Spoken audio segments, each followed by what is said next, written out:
औज़ु बिल्लाहि मिनश्शैतानिर्रजीम बिस्मिल्लाहिर्रहमानिर्रहीम अल्हम्दुलिल्लाहिल्लज़ी ला यब्लुगु मिदहतहुल क़ाइलून वला युहसीना माअहुल आदून वला युअद्दी हक़्क़हुल मुज्तहिदून अल्लज़ी ला युदरकुहु बुअदुल हिमम वला यनअलहु गौसुल फ़ितन अल्लज़ी लैसा लिसिफ़तिही हद्दुन महदूदुन वला नअतुम मौजूदुन वला वक़्तुम मअदूदुन वला अजलुम ममदूदुन फ़तरल ख़लाइक़ बिक़ुदरतिही व नशरर रियाह बिरहमतिही व वत्तदा बिस्सुख़ूर मयदान अर्ज़िही वस्सलातु वस्सलाम अला सय्यदिल अंबिया वल मुरसलीन क़ातिमन नबिय्यीन सय्यदनिल मुमज्जद बशीरनिल मुसद्दद नज़ीरनिल मुअय्यद अल मुस्तफ़िल अमजद अल महमूदिल अहमद अबिल क़ासिम मोहम्मद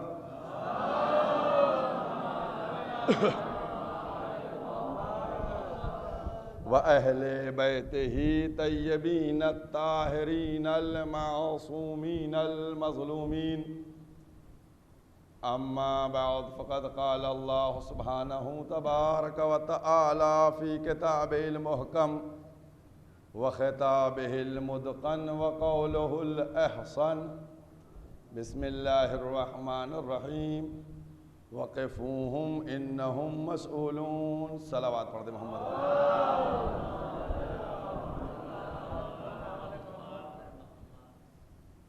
कुरान मजीद के ये अल्फाज जिनको सरनामे गुफ्तगू करार देकर सिलसिले गुफ्तगू का आगाज़ किया गया था और मुसलसल इस बात को आयात कुरानी की साए में छाँव में यह बतलाने की कोशिश की गई कि हमको विलायत को समझना चाहिए, क्योंकि अगर विलायत का दामन हम थामे रहेंगे तो हमारी दुनिया में फलाह है और आखिरत में नजात है। इसी सिलसिले को आगे बढ़ाते हुए हम गौर करें कि जो आज प्रॉब्लम्स हैं, मुश्किलात हैं, वो हैं क्यों। दो मरहले हैं और उन दो मरहलों पर गौर कीजिएगा। एक लफ्ज़ है हक और दूसरा लफ्ज़ है फ़र्ज़। हक और फ़र्ज़। हक क्या है और फ़र्ज़ क्या है, और ये दोनों चीज़ें हर इंसान पर लागू हैं। हक और फ़र्ज़ सब के ऊपर ये लागू हैं। जितने लोग हमारे सामने बैठे हुए हैं सबका कुछ न कुछ कहीं न कहीं हक है और सबका कहीं न कहीं कुछ न कुछ फर्ज है। दोनों लफ्ज़ समझ में आए। हक भी है, कुछ हक है, कुछ फर्ज भी है। मसलन बाप की जायदाद पे हक है तो फिर बेटे का और बाप के साथ जो सुलूक है उस पर फर्ज भी है। हक और फर्ज। प्रॉब्लम कहां पे आती है? प्रॉब्लम ये आती है कि हक की बात कोई नहीं करता, फर्ज की बात सब करते हैं। मतलब आपका ये फर्ज है मेरे साथ कीजिए, आपका ये मेरे साथ है फर्ज कीजिए। अब मैं लफ्ज को मिसाल के ऊपर लेके आ रहा हूं। बेटा बाप से कहता है कि आपका अब्बा फर्ज है मेरे साथ ये कीजिए, आपका फर्ज है कि मुझे गाड़ी दिलाइए, आपका फर्ज है कि मुझको मोबाइल दिलाइए। ये अपने बाप के फर्ज को तो याद दिलाता है लेकिन बाप का जो हक है वो नहीं देता। जो बाप का हक है वो देने के लिए आमादा नहीं। बाप का हक क्या है? बाप की इताअत करो, बाप का कहना मानो, बाप के फरमाबरदार। ये हक नहीं देता, फर्ज की बात करता है लेकिन परवरदिगार आलम ने बात जो की है वो क्या की है कि पहले फर्ज को अदा किया। खालिक ने पहले फर्ज को अदा किया, बाद में हक की बात की। आप कहेंगे क्या मतलब? मैं मतलब कहना यह चाहता हूं कि परवरदिगार आलम ने पहले फर्ज अदा किया। फर्ज ये अदा किया कि तुमको हिदायत की जरूरत थी, हादी भेजा। पहले हादी भेजा, हिदायत करवाई और उसके बाद हक मांगा कि अब नमाजें पढ़ो, अब इताअत करो, अब रोजे रखो। तो बात यहां तक समझ में आई, हक और फर्ज। और अब जब यहां तक आपके जहनों को लाया तो आप देखिए हक और फर्ज में है। अभी देखिए टकराव होने जा रहा। एक इंसान के यहां बच्चा हुआ, इंसान उसके क्या बच्चा हुआ। जब बच्चा हुआ तो वो बच्चा कितना कमजोर है, कितना कमजोर बच्चा है कि उसको इतनी सी चूटी ने काटा और ये बच्चा उसको भगा नहीं पाया। इतना कमजोर है कि उस चींटी को भी नहीं भगा पाया। और इसी के मुकाबले जब मछली के अंडे से बच्चा निकला तो उसको कितनी कुव्वत थी कि बगैर किसी ट्रेनिंग के वो तैरने लगा। इंसान का बच्चा मजबूर और जानवर का बच्चा वो मुख्तार, क्या पानी में तैरने लगा, उसको किसी ट्रेनिंग की जरूरत नहीं है। क्यों ऐसा हुआ? क्यों ऐसा हुआ? बहुत तवज्जो कीजिएगा। जब वो बच्चा पानी में तैरने लगा तो अब बच्चा तैर के कहां निकल गया, न उसको मां की खबर है न बाप का पता। ना मां की खबर ना बाप का पता। लेकिन इंसान का इस बच्चा जो कमजोर बच्चा था, जब मां ने कमजोरी अपने बच्चे की देखी तो मां के कदम ठहर गए, आगे नहीं बढ़ी, मां रुक गई बच्चे की खातिर। जब बाप ने देखा कि मां बच्चे की खातिर रुकी है तो अब बाप भी रुक गया। और इसी तरीके से सब एक दूसरे की खातिर रुकते गए और एक मुआशरा बन गया। एक सलावत पढ़िए मोहम्मद वाले मोहम्मद।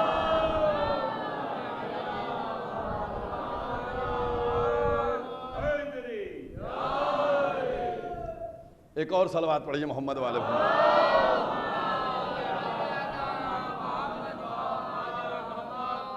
आपने गौर किया कि वो जानवर था, निकल गया कहीं पता नहीं, लेकिन ये कमजोरी के बायस माँ इसकी रुकी, इसका बाप रुका और सब रुकते चले गए। जब रुकते चले गए तो एक बेहतरीन मुआशरा बन गया। यही है अशरफुल मखलूकात, ये इंतजाम इलाही है।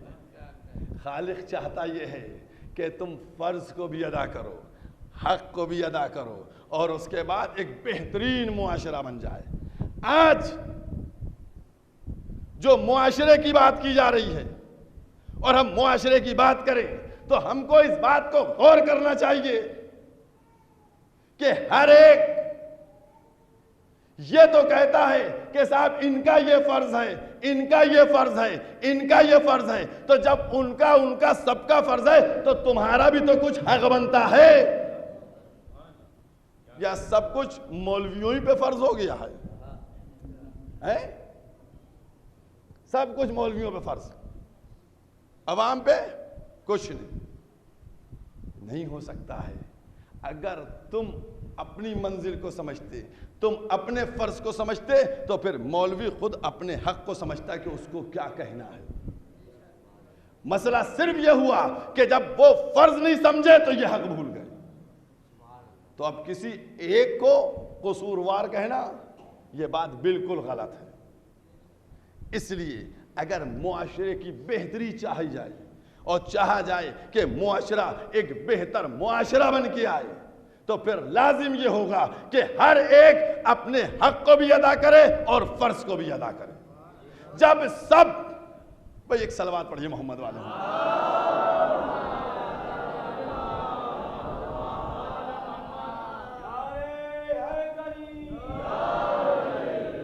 भाई एक मिसाल ये दे रहा हूं और बात खत्म कर दूंगा, रोक ये हिस्सा यहीं पे रुक जाइए। देखिए ऐसा है कि कमजोर की मदद करना,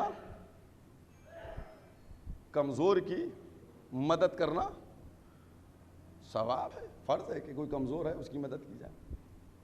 अगर ये फर्ज सब समझ जाएं, अब मैं मिसाल देने जा रहा हूं, मिसाल मसलन आप जिस गली में रहते हैं उस गली में एक बुढ़िया रहती है, 5 मकान है, एक बुढ़िया का ज़ईफ़ा का मकान है। आपने देखा कि वो अपना 20 किलो अनाज का बोरा लाद के लेके आ रही है। बहुत तवज्जो कीजिएगा, बहुत छोटी सी मिसाल दे रहा हूँ, बहुत जल्दी से, ताकि बात आपके ज़हन में ले। वो लेकर आ रही है। अब जब वो लेके आ रही थी तो बकिया घर वालों ने देखा वो कमज़ोर है, नहीं उठ पा रहा है। अगर ये सब अपने इस फर्ज को समझ लें कि मुझे उस कमजोर पड़ोसन की मदद करना है, तो फिर आप बताइए सामान उसका तन्हा होगा, उठाने वाले कितने होंगे? उठाने वाले कितने होंगे? एक बोरी होगी और 4 उठाने वाले होंगे, और हर एक अपने फर्ज को अदा करना चाहेगा, हर एक चाहेगा कि मैं अपने फर्ज को अदा करें। तो जब इस तरीके से सब आगे बढ़ेंगे तो फिर आप बताइए कमजोर कौन रहेगा? सलवात पढ़ दिए मोहम्मद वाले मोहम्मद। हमारे साथ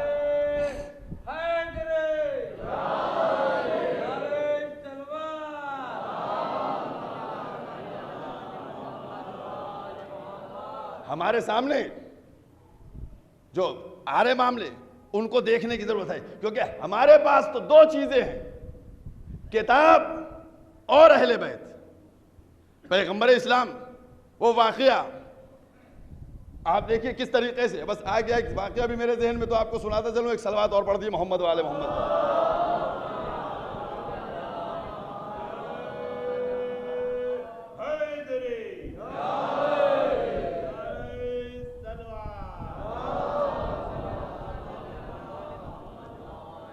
एक बूढ़ा थी, अपना बहुत भारी वजन गट्ठर सामान का लिए जा रही थी। पैगंबर ने देखा कि वो सामान लाद के लिए जा रही है। पैगंबर ने कहा तुम्हारा घर कहाँ पे, मैं सामान पहुँचा दूँ। वो कहने लगी कि नहीं हमारे पास पैसे नहीं है, हम तुमको मजदूरी नहीं दे पाएंगे। तो पैगंबर ने कहा हमको मजदूरी नहीं चाहिए, कहा कि हम इसके एवज में तुम्हारे यहाँ काम भी नहीं कर पाएंगे। पैगंबर ने कहा हमें काम भी नहीं करना है, तुम बता दो तुम्हारा सामान हम पहुंचा दें। उस ज़ईफ़ा ने जब इकरार ले लिया कि इसके एवज कुछ नहीं देना पड़ेगा, तो उसने सामान दिया और पैगंबर उसके साथ लेके सामान चल रहे हैं। जब चलती रही तो कहने लगी कि देखो हम तुम्हें कुछ तो दे नहीं पाएंगे, कुछ हम जो है तुम्हें बतला नहीं पाएंगे, कोई काम तुम्हारा नहीं कर पाएंगे, लेकिन तुमको एक मशवरा इसके एवज में दिए देते हैं। तो पैगंबर ने फरमाया क्या? अब पैगंबर ने सामान उसके घर पे रख दिया। कहने लगी तुम बहुत अच्छे हो और ये है वो है, तुमको एक मशवरा देते हैं, तुम वो मशवरा मान लेना, वही इसका मुआवजा है। पैगंबर ने फरमाया क्या मशवरा बताओ? कहा देखो मक्के में एक जवान आया हुआ है और वो बहुत बड़ा जादूगर है, वो लोगों के दिलो दिमाग पर जादू करके उनको कब्जे में कर लेता है, और तुम उसके चक्कर में ना फंसना। ये बुढ़िया कह रही है। तो पैगंबर ने पूछा उसका नाम क्या है? कहेंगे उसका नाम मोहम्मद है, उसके चक्कर में ना आना, वो जादूगर है, कब्जा कर लेता है सबके ऊपर। पैगंबर ने कहा वो मैं ही हूं। पैगंबर ने फरमाया वो मैं ही हूं। जैसे ही उसने सुना, ये वाकया नहीं है सुनिएगा, जैसे ही उस पैगंबर ने फरमाया मैं वही हूं, कहा तुम वही हो? कहा मैं वही हूं। तो भी कहता देर किस बात की, कलमा तो पढ़वा दो।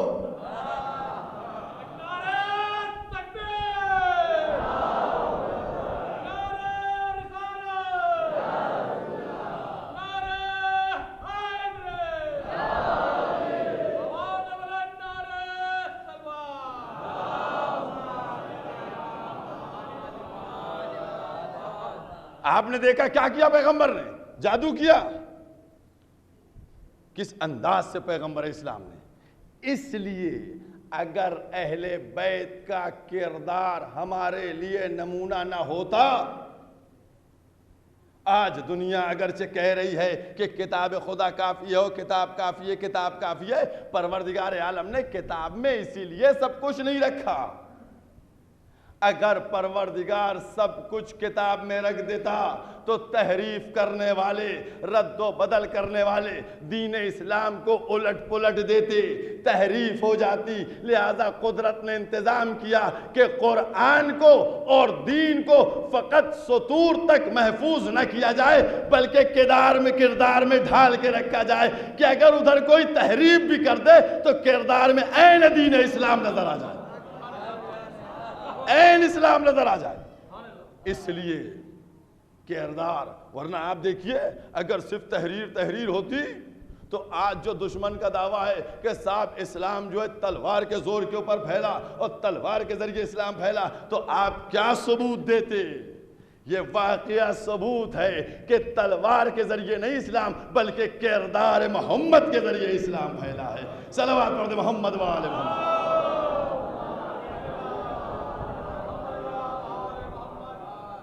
और जब ये पैगंबर हैं, आखिरी नबी हैं, आखिरी हैं, इनके बाद कोई आएगा? बस अब इनके बाद कोई नहीं आएगा। अब लाजिम था भाई, एक के बाद आते तो रहे, थोड़ा सा माजी में लेके जा रहे हैं, एक के बाद दूसरा, दूसरे के बाद तीसरा, और तीसरे के बाद चौथा, और चौथे के बाद पांचवा, पांचवे के बाद छठा, यहां तक 1,23,999 आए। आने के बाद किया क्या? जब आखिरी नबी आए तो वहीं पर रिजल्ट मिला जहां पर इब्तिदा में था। भाई कितने मुसलमान थे? 1,24,000 अंबिया की मेहनत, 1,23,999 अंबिया की मेहनत कितनी थी? ऐसी मेहनत थी कि जब आखिरी नबी आए तो मुसलमान नहीं था। अब पैगंबर ने तबलीग करके मरहलों को आगे बढ़ाकर किस तरीके से लोगों को दायरा इस्लाम में लेके आए, ये सब आपके सामने वाक़यात है। मैं कहना ये चाहता हूं कि 1,23,999 इन सब की मेहनतें गई कहां? इन सब की मेहनतें गई कहां? पैगंबर की, अल्लाह की डायरी में क्या लिखा था? 1,24,000, इसके बाद फुल स्टॉप था, इसके बाद फुल स्टॉप था, इसके बाद तो कोई आना नहीं था। तो 1,23,000 के बाद क्या रिजल्ट था? बहुत तवज्जो कीजिएगा, थोड़ी सी तारीख की बात कर रहा हूं। 1,23,999 के बाद रिजल्ट क्या था? अब आखिरी नबी आ रहा था, ये नबी आता और ये भी 10 हिजरी, 11 हिजरी, 28 सफर को चले जाते तो क्या होता? क्या होता? बस लाजिम था कि अब नबूवत के सिलसिले को रोक दिया जाए, अब विलायत के सिलसिले को आगे बढ़ाया जाए, विलायत के सिलसिले को आगे बढ़ाया जाए। और विलायत का सिलसिला आगे किस अंदाज से बढ़ाया जाए कि ऐलान हयात रसूल में हो ताकि बिला फसल मिल जाए, ऐलान हयात में हो। भाई हयात में ऐलान इसीलिए किया गया है।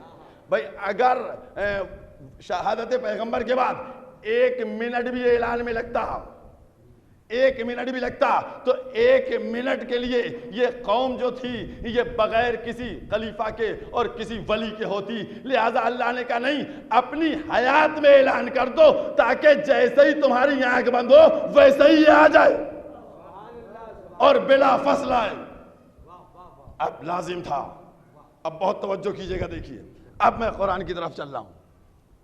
अब मैं कुरान, मैंने 5 मुहर्रम की मजलिस में आपके सामने एक बात रखी थी और वो बात ये की थी कि अल्लाह ने आवाज दी कि हमने तुमको आंखें दी, हमने तुमको कान दिए, हमने तुमको दिल दिया। पूरा अल्लाह ने तख्लीक करके हमको भेजा, लेकिन बात सिर्फ 3 ही की, आंख, कान और दिल। नाक की बात नहीं की, जबान की बात नहीं की, हाथों की बात नहीं की, पैरों की बात नहीं की, सिर्फ 3। अब आप गौर कीजिए, खालिक कायनात किस अंदाज से। अब मेरी उस आयत की तरफ चलिए जिसको मैं रोज सरनामा करार देता हूं, वक़िफ़ूहुम, इनको ठहराओ, इनको रोको, इनको रोको रोको, इन्नहुम मसऊलून, अभी इनसे सवाल करना है। ये क्या कहा जा रहा है? ये उस वक्त बात की जा रही है कि जब सब अपनी नमाज का हिसाब दे देंगे, रोजे का हिसाब दे देंगे, हज का हिसाब दे देंगे, खुम्स व ज़कात का हिसाब दे देंगे, और देने के बाद अब सोचेंगे कि हमारा मामला क्लियर हो गया, अब हम चलो जन्नत की तरफ चले, तो पीछे से आवाज आएगी, रुको रुको रुको रुको, अभी कहां चले, एक सवाल बाकी है। ये 37वां सूरा है, बहुत तवज्जो कीजिएगा। अब मैं कुरान की तरफ आया हूं क्योंकि बात खत्म हो रही है, सिलसिला गुफ्तगू खत्म हो रहा है, रोका जाएगा, रोको रोको, अभी इनसे सवाल कर रहा हूं। ये 37वें सूरे 24 नंबर आए थे जिसको मैंने सरनामा करार दिया। अब पलटिए और पलट के 70वें सूरे में आइए, सूरह बनी इसराइल में आइए, 36 नंबर आयत को देखिए, इन्न समा वल बसर वल फवादा, आंख कान दिल से सवाल किया जाएगा।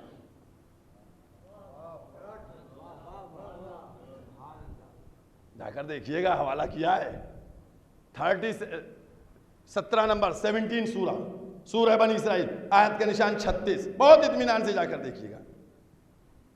आंख से सवाल होगा, कान से सवाल होगा, दिल से सवाल होगा, हाथों से सवाल नहीं होगा। भाई पेशानी से सवाल हो, सजदा तुम क्यों नहीं करते हैं? जो सजदे में 7 चीजें हैं ना, दोनों हाथों से हो, दोनों घुटनों से हो, दोनों पैर के अंगूठों से हो, माथे से हो, कि भाई सवाल किया जाएगा, तुमने सजदे क्यों नहीं किया, तुमने क्यों नहीं उसको मजबूर होकर सजदे में गिराया। क्या कहा मैंने? 3 चीजें उस दिन एक आयत आपके सामने पड़ी थी, आंख कान दिल। आज ये दूसरी आयत है, इन्न समा वल बसर वल फवादा, आंख कान और दिल, इनसे सवाल होगा, इनसे सवाल होगा। इधर 17 कहता है इनसे आंख कान दिल से सवाल किया जाएगा, और उधर 37वां सूरा कहता है अभी रोको रोको, इनसे सवाल करना है। सवाल सलावत पढ़िए मोहम्मद वाले मोहम्मद को।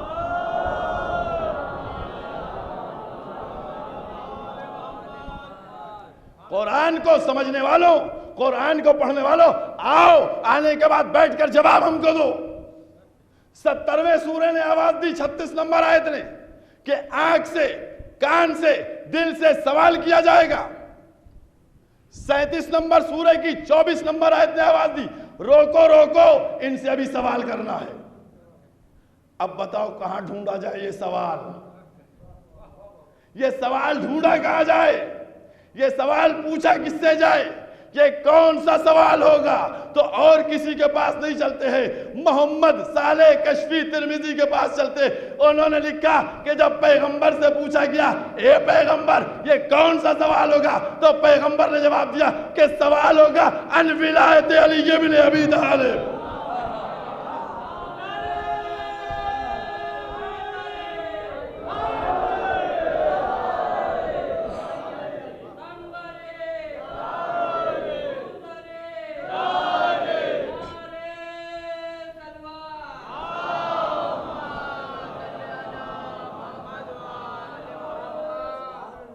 सवाल होगा, सवाल होगा आंख से और कान से और दिल से सवाल होगा। और उसके बाद आप गौर कीजिए, बहुत तवज्जो कीजिएगा, क्या कह रहे हैं कि सवाल होगा विलायत का। ये भी जो पढ़े जा रहे हैं ना तेजी से, इनको रोको, इनसे पूछो, इन्होंने इकरार विलायत अली इब्न अबी तालिब भी किया है नहीं किया? ये आखिर में रोका जाएगा। नमाजें बड़े शौक से पढ़ी, रोजे बड़े जौक से रखे, हज खूब स्मगलिंग के चक्कर में कर डाले, सारी कामों को कर डाला, सारी बातों कर दिया। अब ठहरो ठहरो, अब ये तो बताओ कि विलायत अली का इकरार भी किया या नहीं किया?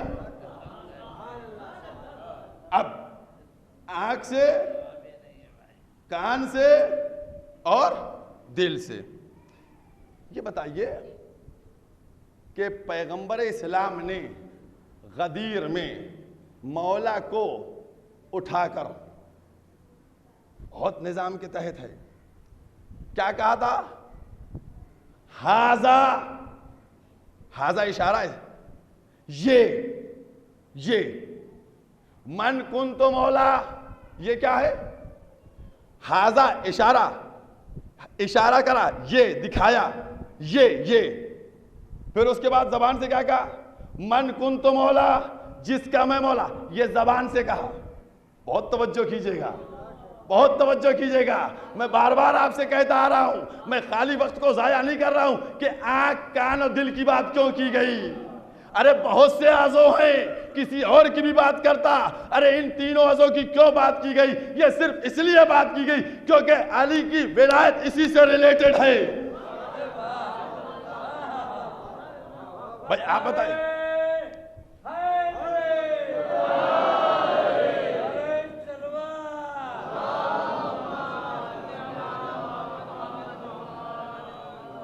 यहीं से मुताल्लिक है। आप कहेंगे मतलब क्या है? मतलब यह है कि पैगंबर ने कहा मन कुन तो मौला हो, जिसका मैं मौला, जिसका मैं मौला। एक जुमला कहने जा रहा हूं, बहुत समझिएगा। मन कुन तो मौला, जिसका मैं मौला। अंधों सुन लो, अंधों सुन लो, मन कुन तो मौला, जिसका मैं मौला। अब उसके बाद क्या कहा? शायद कोई बहरा होता तो वो कहता हमको तो सुनाई नहीं दिया, तो कहा अब बहरों अंधों तुम देख लो, हाज़ा अली उल मौला, हाज़ा ये अली मौला। गोया अगर कोई नाबीना है तो कानों से सुन ले, अगर कोई बहरा है तो आंखों से देख ले, देख ले। अब उसके बाद तीसरी मंजिल आ गई। कोई कहे हम तो अंधे भी थे, हम तो बहरे भी थे, ना हमने सुना और ना हमने देखा।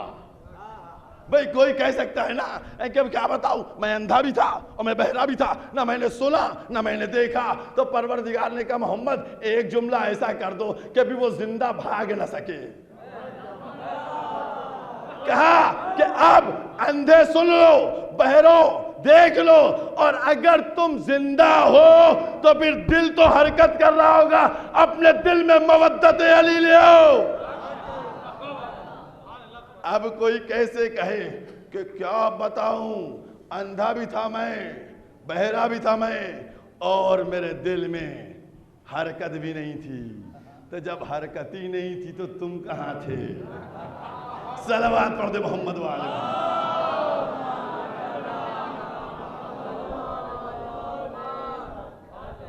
एक मंजिल है जिस मंजिल को, और अब उस मंजिल को समझिएगा कि गदीर में जब ऐलान हुआ तो इसलिए हुआ, और इसीलिए कहा गया कि आंख से सवाल होगा। तुमने नहीं देखा था जब अली ने उठाया था, रसूल ने उठाया था अली को? वो कहेगा मैं तो नाबीना था। तो फिर क्या कहा? तुमने नहीं सुना था? कहा या रसूलल्लाह हम सुन भी नहीं पाए थे, हम बहरे भी थे। तो फिर उसके बाद आवाज दी जाएगी, तो दिल तो हरकत कर रहा था, तो दिल में मवद्दत अली इब्न अबी तालिब क्यों नहीं लाए? यहां पे आ गई बात। एक और आयत आपको देता हूं, एक सलवात और पढ़िए मोहम्मद वाला।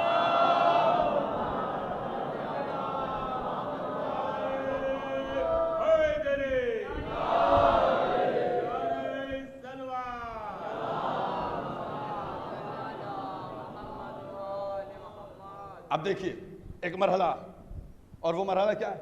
अब आइए 7वें सूरे में, कुरान मजीद का 7वां सूरा, सूरह आराफ, आयत का निशान 179। सूरह आराफ 179। बस ये आखिरी कील ठोकने जा रहा हूं, मुनकिरे विलायत के ऊपर ये आखिरी कील ठोकने जा रहा हूं। और मैं नहीं कुछ कहूंगा, कुरान जो कहेगा वो बताऊंगा आपको, मैं कुछ नहीं कहूंगा। सूरह आराफ 7वां सूरा, आयत का निशान 179। अब कुरान से पूछिए, कुरान क्या कह रहा है? लक़द ज़रअना लिजहन्नमा कसीरम मिनल जिन्न वल इंस,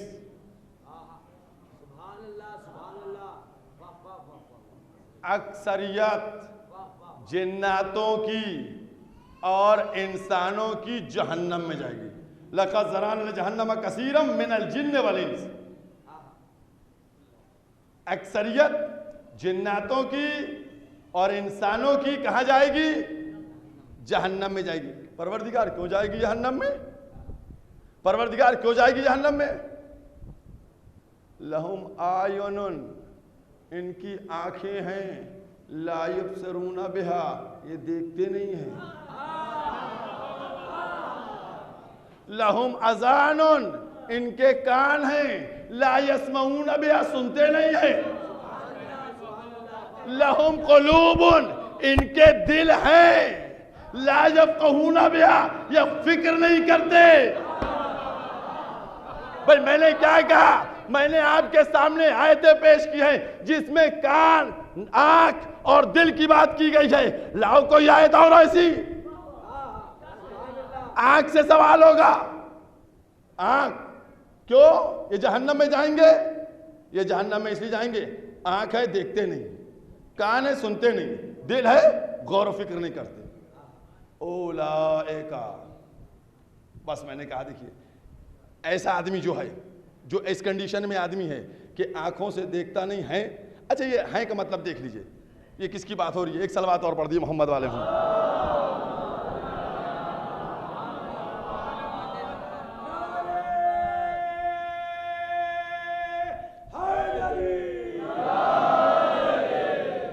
देखिए एक बहुत आसान सी बात, परवरदिगार आलम ने जो बात कही कि आंख है और देखते नहीं। अब ये कैसे पॉसिबल होगा कि आंखें और देखते नहीं, कान है सुनते नहीं और दिल गौर नहीं करते? कैसे पॉसिबल होगा? मिसाल आपको देता हूं, और छोटी सी मिसाल 2 जुमलों की, ताकि बात जहन के अंदर जाए। छोटा सा बच्चा है, दौड़ता हुआ जा रहा था, गिर गया। आप क्या कहिएगा? बेटा देख के चला करो। तो क्या अभी आंखें बंद करके चल रहा था? भाई अभी आंखें बंद करके चल रहा था, देख ही के चल रहा था, लेकिन आंख है उसके, देख नहीं रहा था। मतलब आपने बेटे से कोई काम कहा, बेटे ने काम को अंजाम नहीं दिया, कान उसके सही सालिम है, आके पूछा काम को अंजाम दिया? क्या बाबा नहीं काम को अंजाम दिया? क्या सुना नहीं था? यानी कान है सुनता नहीं है। कुछ बात समझ में आ रही है? यानी आंखें हैं देखते नहीं हो, कान है सुनते नहीं हो, दिल है मगर गौर व फिक्र नहीं करते। इसका मतलब ये हुआ कि अब उन मंजिलों को तमाम करके कि आंख से सवाल किया जाएगा, कान से सवाल किया जाएगा। अब उसके बाद ये कहा गया कि तेरे पास आंखें थी तो उन्हें देखा नहीं, तेरे पास कान था तो उन्हें सुना नहीं, तेरे पास दिल था तो उन्हें गौर व फिक्र नहीं किया। अब कुदरत ने कहा तू तो जानवर है। उलाइका कल अनआम, तू जानवर है। यहीं रुक गया। शायद कुदरत को लगा ये तो जानवर की भी इंसल्ट हो गई, ये जानवर की भी इंसल्ट हो गई। क्योंकि अभी मैं पढ़ सकता हूं वाकया, लेकिन टाइम बहुत हो जाएगा। अजदाहे ने, जानवरों ने भी विलायत अमीरुल मोमिनीन का इकरार किया है ना, विलायत का इकरार जानवरों ने भी किया है ना, मौलाए कायनात की। तो अब क्या कि जानवर हो गए, तो फिर शायद कुदरत को इस बात का आया कि हैं ये तो जानवर इनसे अफजल हैं, तो कहा नहीं ये जानवरों से भी बदतर हैं।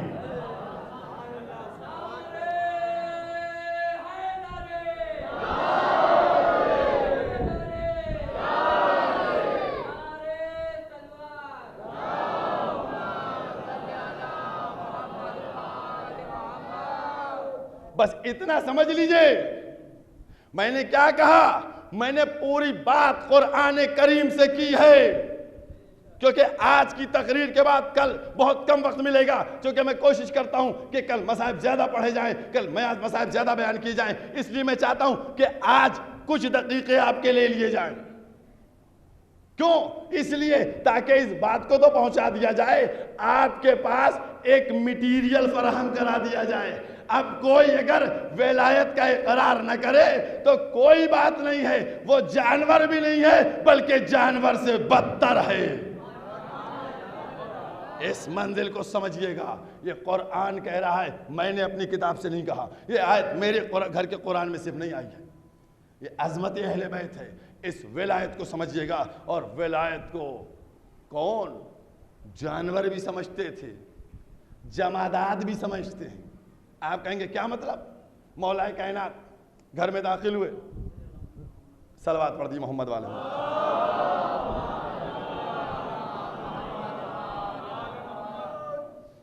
बीबी ने कहा कि घर में कुछ नहीं है, तो मौला ने कहा कि ठीक है, कोई चीज़ है वो ला कर दे दीजिए, मैं उसको गिरवी रख के कुछ ले आऊं। चनांचे बीबी ने एक बोसीदा सी चादर दी, बिहार का वाक़या है, हवाला मौजूद है हमारे पास। तो बीबी ने लाकर वो चादर दी।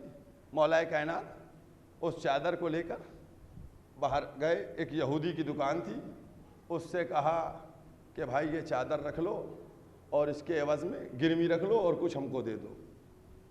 उसने चादर ली और मौला को कुछ दे दिया। उसके बाद उसने मौला पे तंज किया, कहा ए अली, तुम्हारा बड़ा भाई बहुत लंबी लंबी बातें करता है, क्या उसको नहीं मालूम कि तुम्हारे घर में पैगंबर हैं भी? क्या उसको नहीं मालूम कि तुम्हारे घर में इतनी परेशानी चल रही है और वो कुछ खाने पीने का इंतज़ाम करवा दे?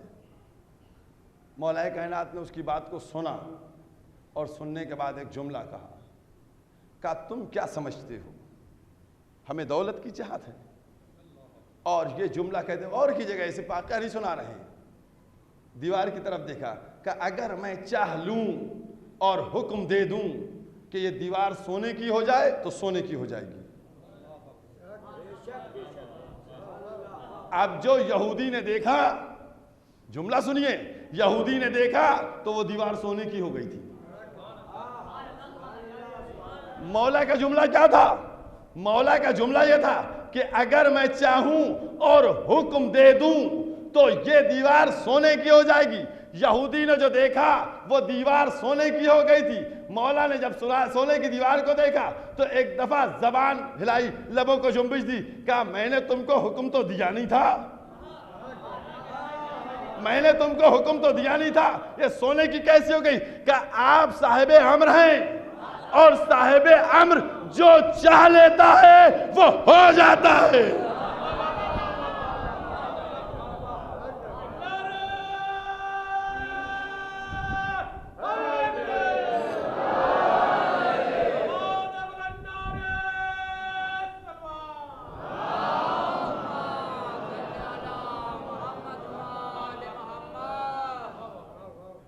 अब ये साहिबे अम्र की बात है।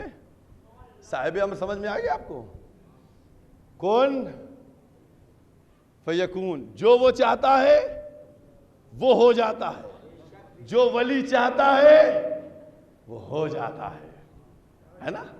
अब अगर वली शिकम में है, दो जुमले कहने जा रहा हूं। अगर वली शिकम में है तो अब माँ के इल्म और मारिफत का मरहला कितना बढ़ता है। भाई अभी तो मैं विलायत की बात कर रहा था, अब विलायत जब अभी शिकम में है तो माँ का मर्तबा। एक बात आपसे कहने जा रहा हूं, शायद सुनी हो, वैसे बहुत मुश्किल है, ये जुमला ना सुना होगा आप लोगों ने। जब काबे पर पहुंची फातिमा बिनते असद तो कहां पे आई थी? दरवाजे पे आई थी। दरवाजे पे आई थी? नहीं आई, आवाज आई नहीं। भाई आना दरवाजे पे चाहिए था, दीवार के पास क्यों गई? भाई दरवाजे के पास आ रही। मैंने देखी एक बात कही है, मैं बड़ा बोल नहीं बोल रहा हूं, लेकिन उम्मीद यही है कि जुमला नहीं सुना। भाई दरवाजे के पास क्यों नहीं गई? दीवार के पास क्यों गई? है ना? भाई दीवार के पास क्यों गई? दरवाजे के पास क्यों नहीं गई? ए बीबी, जुमला सुनिएगा, ए बीबी आप दरवाजे के पास जाइए, आप दीवार के पास क्यों आई? तो अजब नहीं बीबी जवाब दे। जुमला सुनिएगा, अहले लखनऊ है, बीबी जवाब देगी, नादान दरवाजे में दरवाजा थोड़ी लगता है, दरवाजा दीवार में लगता है।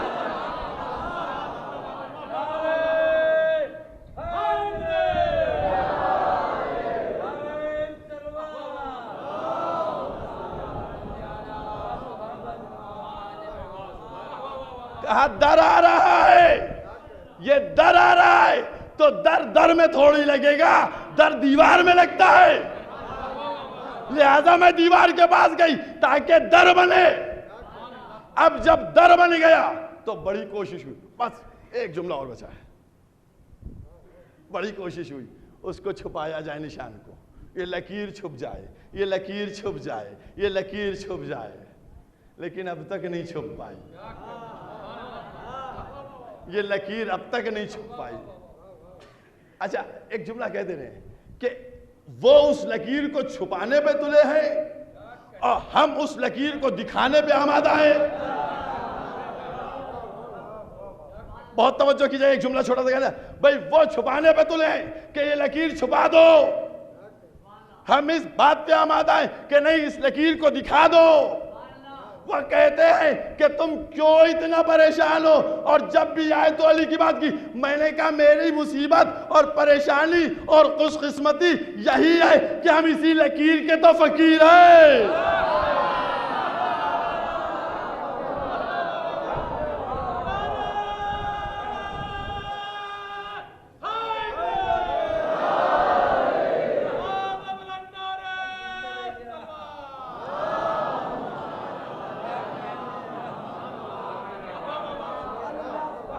हम इसी लकीर के फकीर हैं।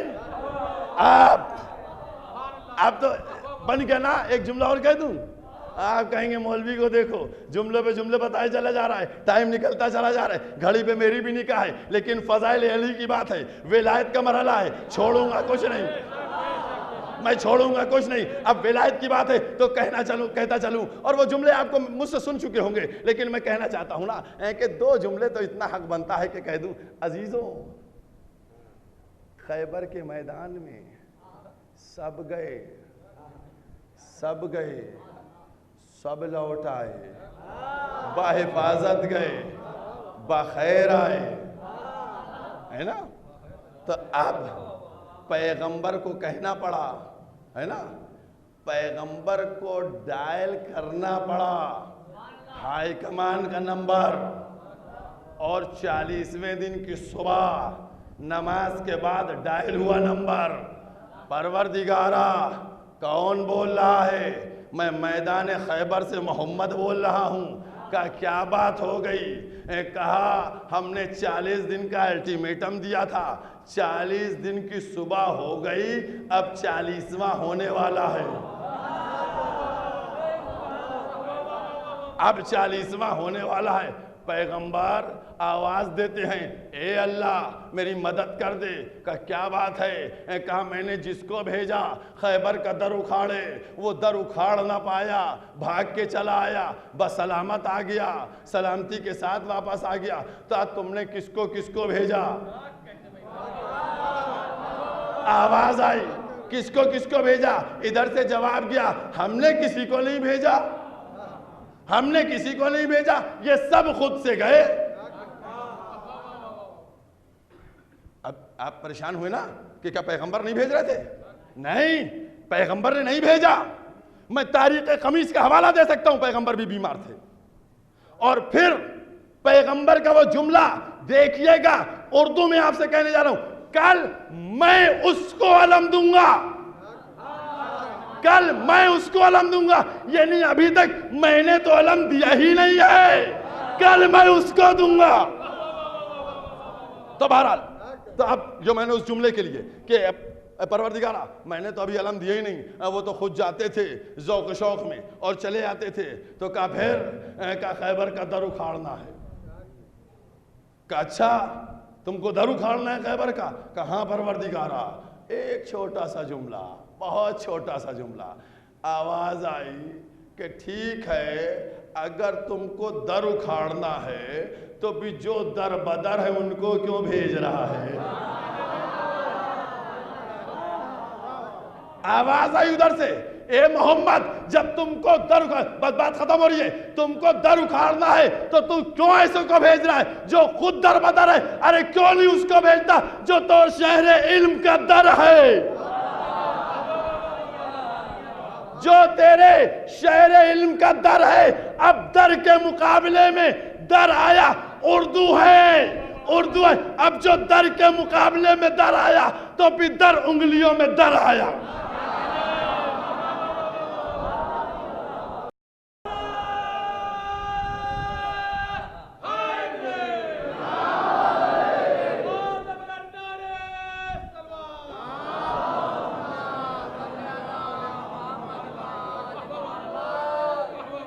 अजीजों, अजमत है और इस मंजिल को समझी। ये कौन है?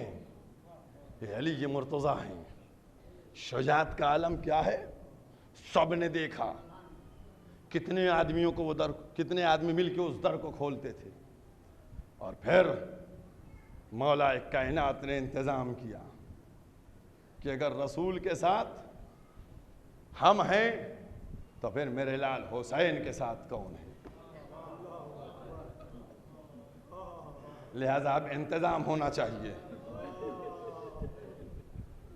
कि कोई तो ऐसा हो कि जो हुसैन के साथ हुसैन के कल्ब को मुतमईन करे। ज़हन पहुंच गया माशाअल्लाह से आपके। आज 8 मुहर्रम है।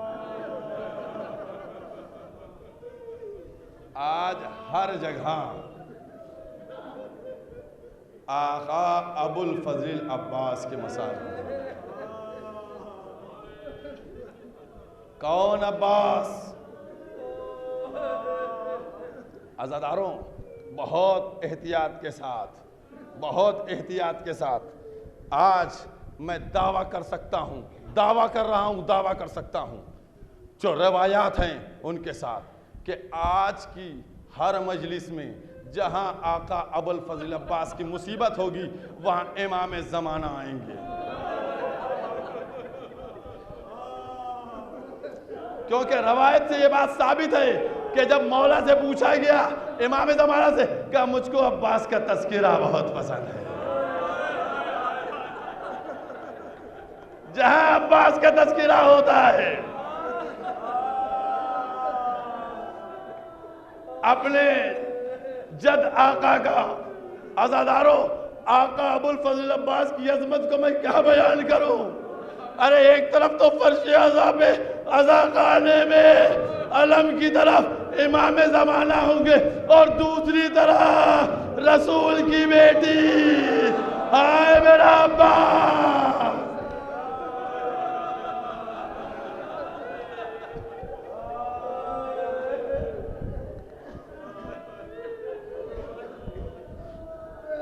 अरब का एक शख्स करबला का रोज इमाम हुसैन की ज़ियारत को जाता था। सारी रिवायतें हैं लेकिन पढ़ता चल रहा हूं ताकि अपने जहनों को और दिमागों को बेदार रखिएगा, दिल को बेदार रखिएगा। जाता रहता था। एक दिन उसने ख्वाब में देखा कि बीबी उसके ख्वाब में आई हैं और उससे शिकवा कर रही हैं, तू मेरे बच्चे की ज़ियारत को नहीं जाता, तू मेरे बच्चे की ज़ियारत को क्यों नहीं जाता। तड़प गया। कहने लगा शहजादी, मैं रोज अपने कारोबार पे जाने से पहले आपके बेटे की ज़ियारत करता हूं। क्या तू किसकी ज़ियारत को जाता है? क्या मैं हुसैन के रोजे पे रोज जाता हूं। क्या हुसैन के रोजे पे जाता है? वो तो रसूल का बेटा है, मेरा बेटा तो अब्बास है।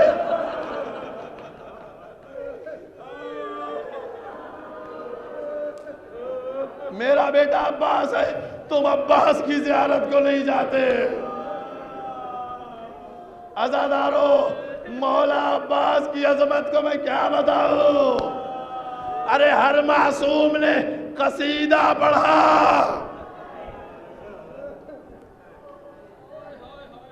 पैगंबर अक़र्रल्लाहु ऐनक, तुम्हारी आंखों को रोशन करे। फ़अंता बाबुल हवाइज, तुम ही तो बाबुल हवाइज हो। अजरकुम अल्लाह। अज़ादारान इमाम मज़लूम आका अबुल फजल अब्बास की शुजाअत, फ़कत ये न तसव्वुर किया कीजिएगा कि अब्बास सिर्फ बहादुर बहुत थे, नहीं, बहादुर भी थे।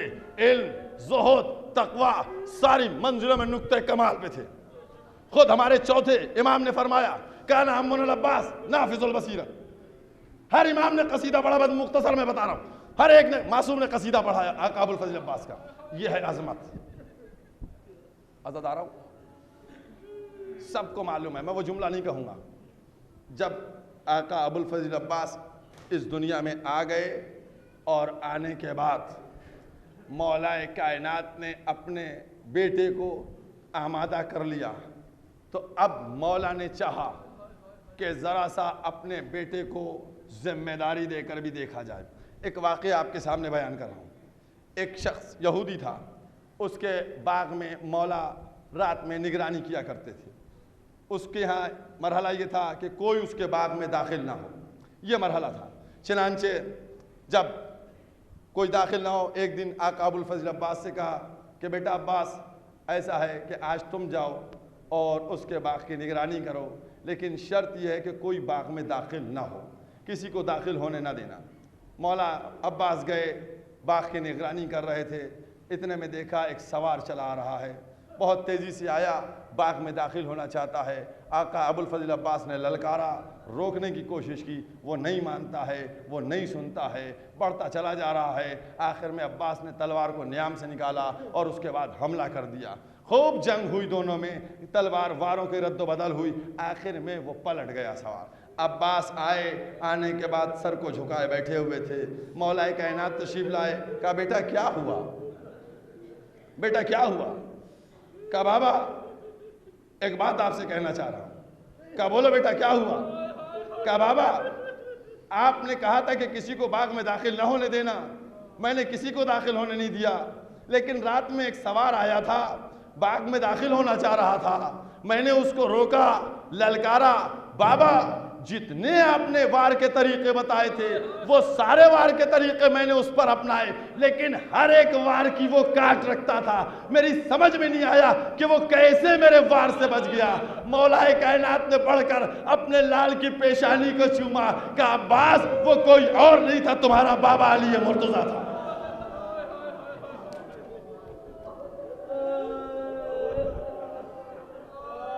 आका अबुल फजल अब्बास, अज़ादारान इमाम मज़लूम, जनाब अब्बास की अजमत। एक जुमला है जो सुनते हैं आप लोग, लेकिन आप लोग शायद उतनी तवज्जो नहीं जितनी आज मैं तवज्जो दिलवा रहा हूं। जब 2 मुहर्रम को खेमे लग गए, खेमे लग गए थे ना, खेमे लगने के बाद दुश्मन आ गया था, दुश्मन आया था। आने के बाद दुश्मन ने कहा यहां पर मेरे खेमे लगेंगे। अब्बास की तेवरियों पे बल आ गया था, मौला अब्बास की है तेवरियों पे बल आ गया था। जब तेवरियों पे बल आया था तो अब कैसे उस बल को उतरवाया था इमाम हुसैन ने? क्या कहा था अब्बास ने? इमाम हुसैन वहां अब्बास की तेवरियों पे बल को देख लिया। इमाम हुसैन ने अब्बास से कुछ कहा? कुछ नहीं कहा। क्या किया था? जनाबे ज़ैनब के पास आए थे। है ज़ैनब में जुमला आपके? जनाबे ज़ैनब के पास आए, कहा ज़ैनब अब्बास को गैज़ आ गया है, अब्बास को गैज़ आ गया है, अब्बास को बुलाओ और अब्बास को रोको।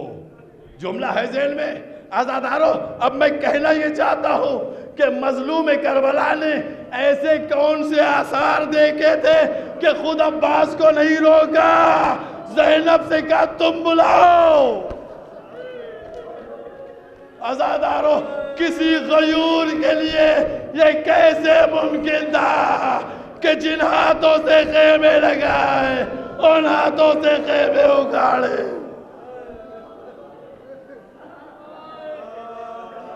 जज़ाकुमुल्लाह।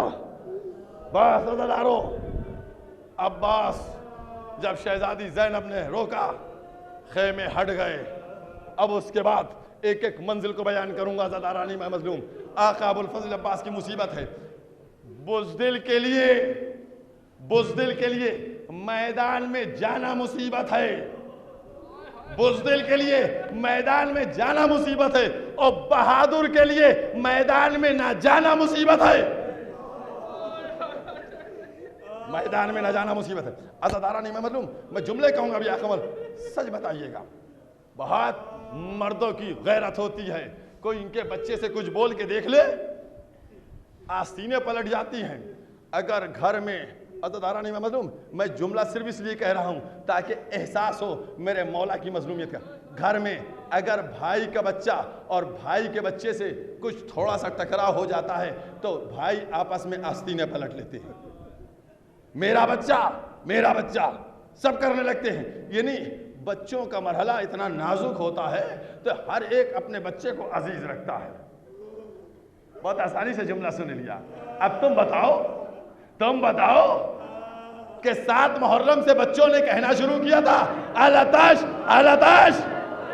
अब वो बच्चे जब 9 मुहर्रम की रात और 10 मुहर्रम की सुबह हाय चचा प्यास मारे डालती है अल-अताश अल-अताश। जज़ाकुमुल्लाह जज़ाकुमुल्लाह। अज़ादारों मसाइब और इंशाअल्लाह कल अपने रुमालों को लेके आइएगा, कल मसाइब पढ़ूंगा क्योंकि इस इमाम बाड़े की तारीख है। और 2 जुमले और कहूं कि कल कुछ बातें और आपसे करना है जो अज़ादारी से मुताल्लिक़ इस तरीके की बातें की जाती हैं उनके मुताल्लिक़ भी, चूंकि आज ही मैंने सोचा था लेकिन मौका नहीं मिला, लिहाजा चाहता हूं कि कल मैं उन बातों को आपके सामने करूंगा। बस अज़ादार इन्हें मसाइब में मैं कोई कमी नहीं आने दूंगा और मसाइब में कोई कमी नहीं करूंगा। कल के लिए आमादगी के लिए अभी से कह दिया मैंने। अज़ादारा नहीं समझो, आका अबुल फजल अब्बास। अज़ादारो तुम बताओ सकीना सबसे ज्यादा किसको चाहती थी? तुमको नहीं पता, तुमको नहीं मालूम, बस तुमको नहीं मालूम। अभी अलम आएगा देखना, अब्बास का अलम होगा, सकीना की मश्क होगी।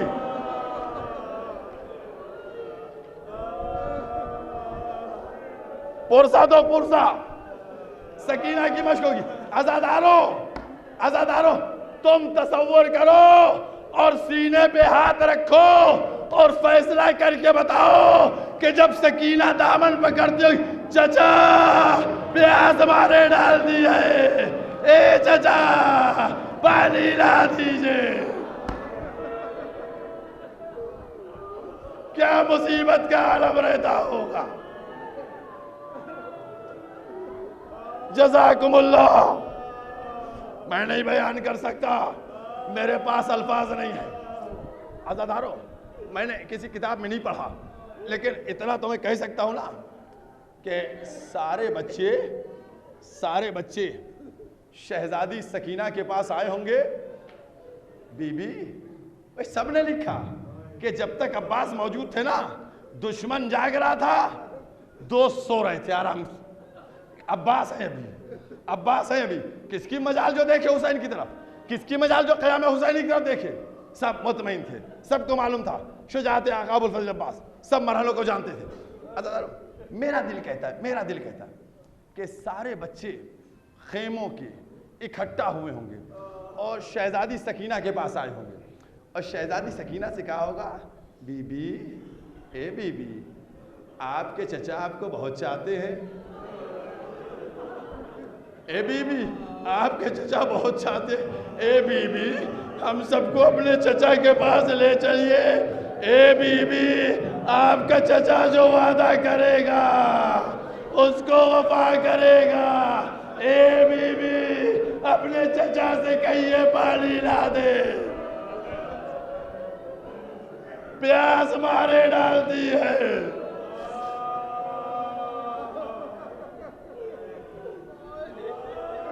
जज़ाकुमुल्लाह। शब आशूर नमूदार हुई, अब्बास क़याम हुसैनी के गिर्द निगरानी फरमा रहे हैं। अज़ादारों बहुत इत्मीनान से मसाहिब अब्बास किस तरीके से क़याम हुसैनी की निगरानी फरमा रहे हैं। हबीब इब्न मज़ाहिर, मुस्लिम इब्न औसजा आका अबुल फजल अब्बास को ख़ैमे हुसैनी के पीछे ले गए। कहले अब्बास का क्या तुम जानते हो तुम्हारी विलादत का क्या सबब है? काली की तमन्ना थी तो तुम करबला में जान को निसार करो।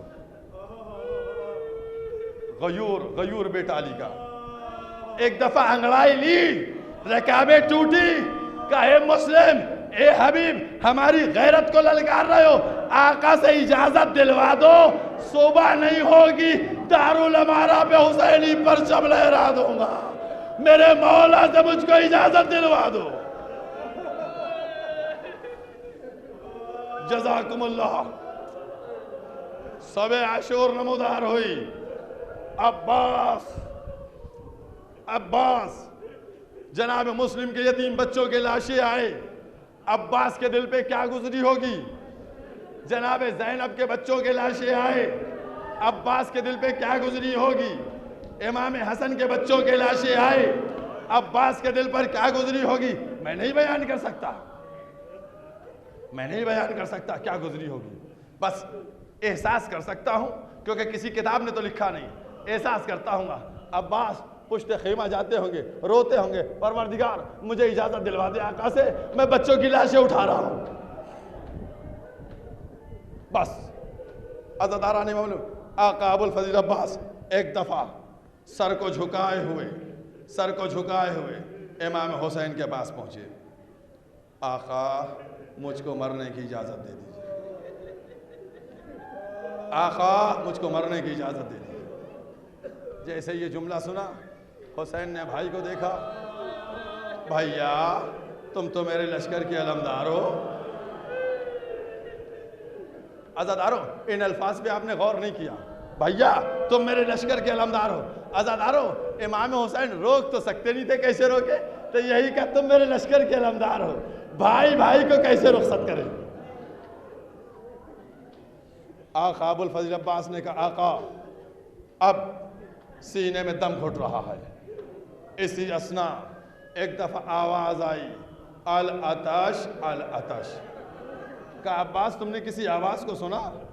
कहा आका बच्चे प्यास से बुरे हाल है, प्यास प्यास के नारे बुलंद हो रहे हैं। कहा जाना चाहते हो तो जाओ, लेकिन पानी की सबील कर दो। अब्बास दरे खेमा पर आए, आवाज बुलंद की, सकीना मश्क लाओ। जैसे ही बस मजलिस इख्तिताम की तरफ जैसे ही ये जुमला कहा, सकीना मश्क लेके आओ। सकीना खुश हुई, ज़ैनब का दिल बैठ गया। शहजादी ज़ैनब का दिल बैठ गया, सकीना खुश हो गई। ज़ैनब आई, अब्बास क्या इरादा है तुम्हारा। कहा बीबी पानी लेने जा रहा हूं, पानी लेने जा रहा हूं। कहा अब्बास पानी लेने जा रहे हो। कहा का 1 मिनट बैठो मेरे पास। अपने पास बिठा लिया। अज़ादारों ये मुसीबत की घड़ियां हैं, बिठाला। का अब्बास अब्बास एक दफा मैं बाबा के जानू पर बैठी थी, बाबा ने मेरे दोष पे से चादर हटाई और बाजुओं के बोसे लेने लगे। मैंने पूछा बाबा ये क्या कर रहे हैं। क्या सकीना बोसे ले रहा हूं। क्या बोसे क्यों ले रहे हैं। कहा इसमें रस्सी बंधेगी। ज़ैनब ने कहा भैया अब्बास मैंने सोचा था, बाबा ने कहा है सच तो होगा, लेकिन जिसके अब्बास जैसा भाई हो किसकी मजा। ज़ैनब के पास वो में रस्सी बांधे। ए अब्बास अब तुम जा रहे हो, लगता है वो वक्त करीब आ गया जब ज़ैनब के पास वो मेरे सन बंधे। हाय अब्बास माशकली फरात का रुख किया। 10,000 का पहरा था, फौज यजीद को तितर बितर कर दिया। अल्लाह अकबर, एक नेज़ा लेकर गए थे, क्या अंदाज से हमला किया कि सैकड़ों को वासिल जहन्नम पहुंचा दिया। एक दफा अली का शेर फरात के किनारे टहल रहा था, बेसरे साथ को मंजर नजर आया, फौज को ललकारा, तुम्हारी गैरत को क्या हो गया है। एक प्यासे ने आकर फौज फरात पर कब्जा कर लिया है, चलो मिलकर सब लोग हमला करो। फौज डरी हुई थी, सहमी हुई थी, क्योंकि बाज रवायत के मुताबिक सैकड़ों में और बाज के मुताबिक 1000 से ज्यादा सब लाशें पड़े हुए थे और लाशों को छोड़कर सब भाग चुके थे। ये आलम था, सन्नाटा छाया था।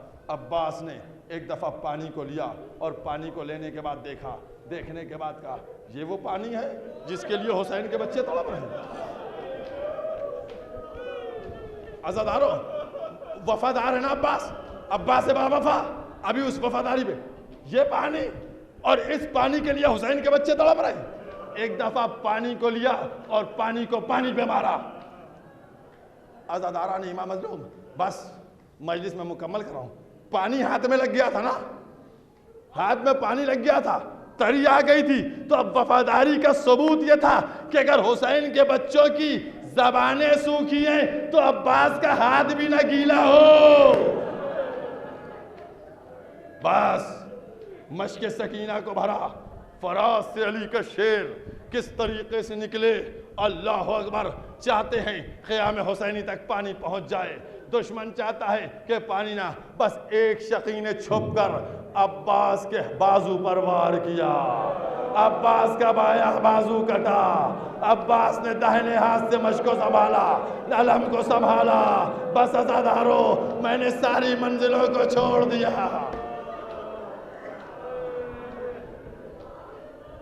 मैंने बहुत मसाइब को छोड़ दिया, मुख्तसर कर दिया।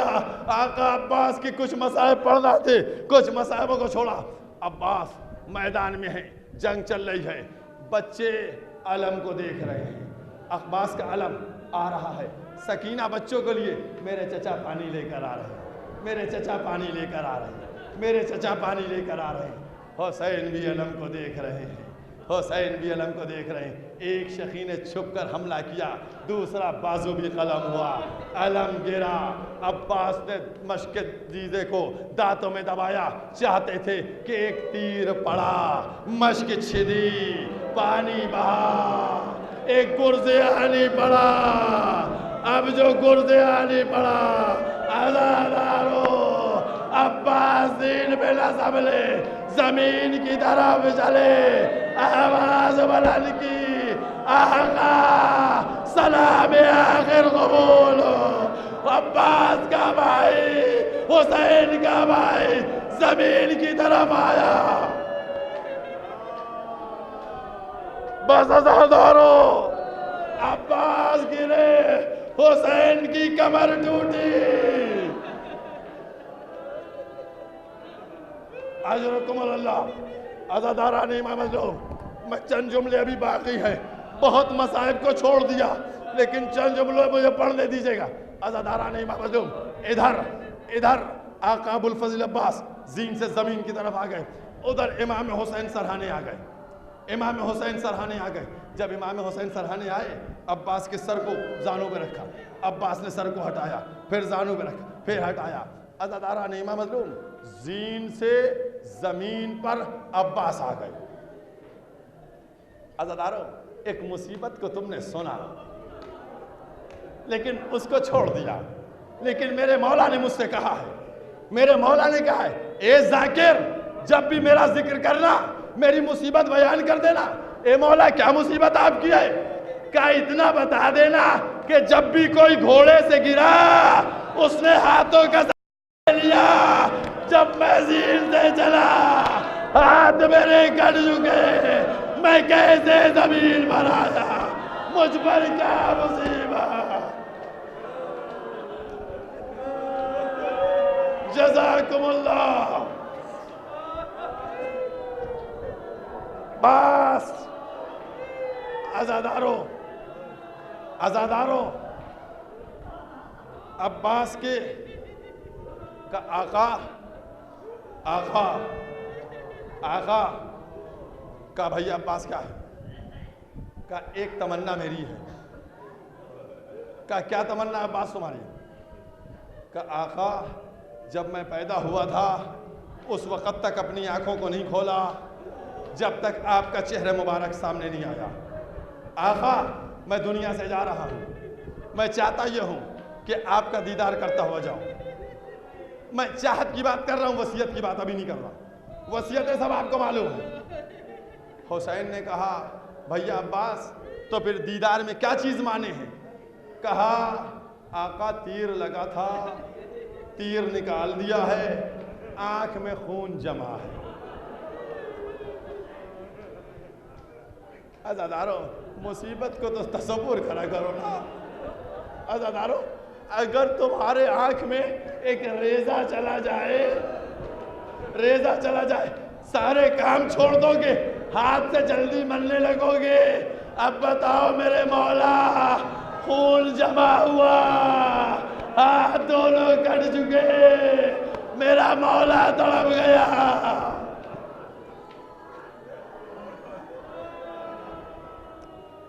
जज़ाकुमुल्लाह।